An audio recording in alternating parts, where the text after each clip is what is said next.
Para falar sobre este crescimento industrial goiano, eu converso agora com o economista Aurélio Trancoso. Olá, boa tarde. Boa tarde. Primeiro, Aurélio, o que leva a Goiás a se diferenciar aí dos outros estados do país e ter esse crescimento acima da média?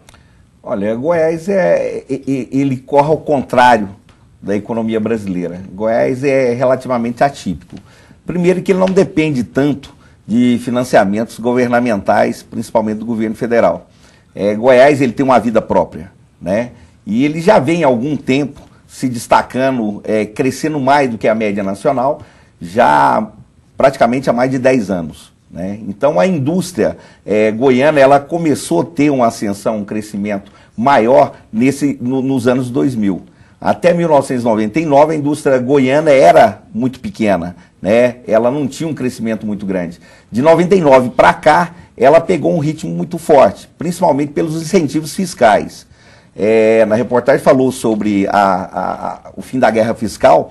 Isso para Goiás seria um prejuízo muito grande, porque as armas que os estados pequenos têm para brigar com os estados grandes são os incentivos fiscais. E esse incentivo que pode vir a acabar, né, pode vir a vigorar 4% para todo mundo, se isso acaba em Goiás, isso vai dar um prejuízo muito grande, porque as empresas, elas não vão ficar, as empresas que produzem em Goiás, grande parte delas estão aqui pelos incentivos e pela quantidade de mão de obra e pela localização geográfica.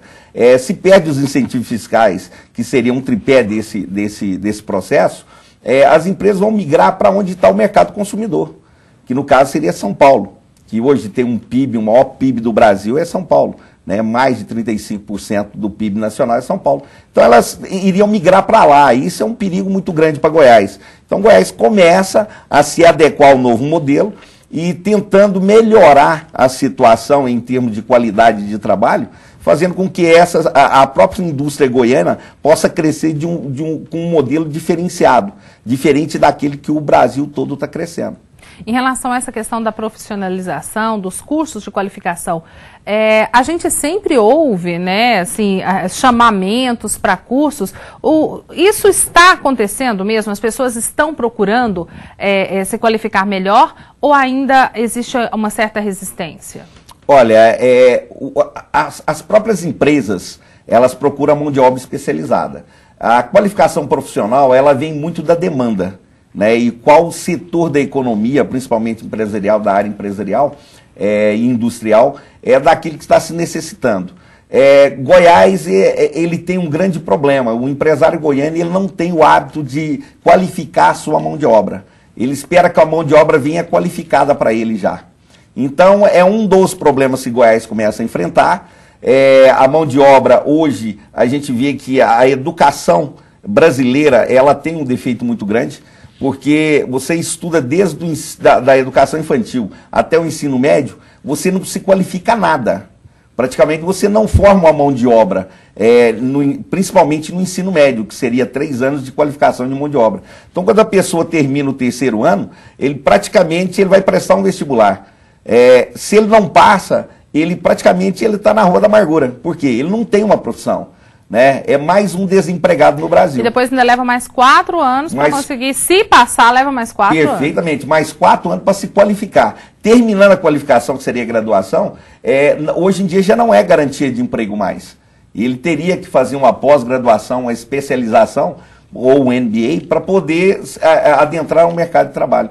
Então, hoje no Brasil, eu acho que a gente tem que começar a entender como se qualificar o brasileiro lá no ensino fundamental, quando ele faz o ensino fundamental da 2ª fase, que seria o 6º, o 7º e o 8º e o 9º ano. Né?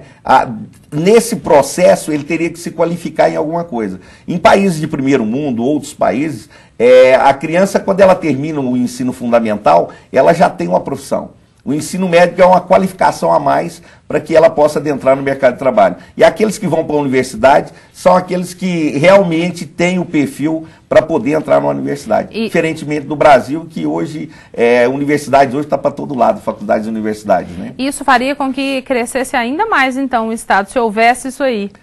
né? Se for pensar por esse lado. Se você for imaginar, se você pegar, por exemplo, a China, a Coreia, principalmente a Coreia do Sul, a Coreia ela investiu muito em educação. Se você tem uma ideia, na China não existe um analfabeto, né? E a Coreia, por ter investido em educação, hoje praticamente os grandes polos industriais, as grandes marcas do mundo saíram da Coreia. E isso foi um investimento em educação muito grande.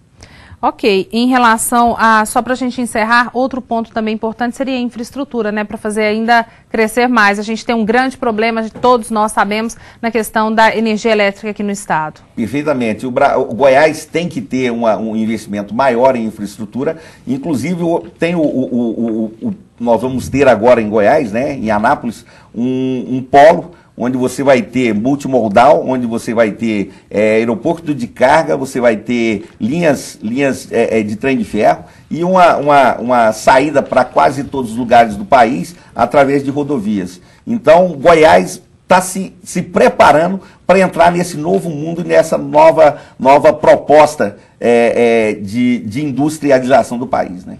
E a gente espera, então, Aurélio, né, e telespectadores, que o Estado, o poder público, possa fazer com que cada vez mais melhore essa infraestrutura, até mesmo para a instalação disso tudo aí e para que gere mais emprego para o nosso Estado. Aurélio, muito obrigada por mais uma vez estar aqui no TJ Goiás. Foi um prazer, quando precisar estaremos sempre presentes. Um abraço a todos.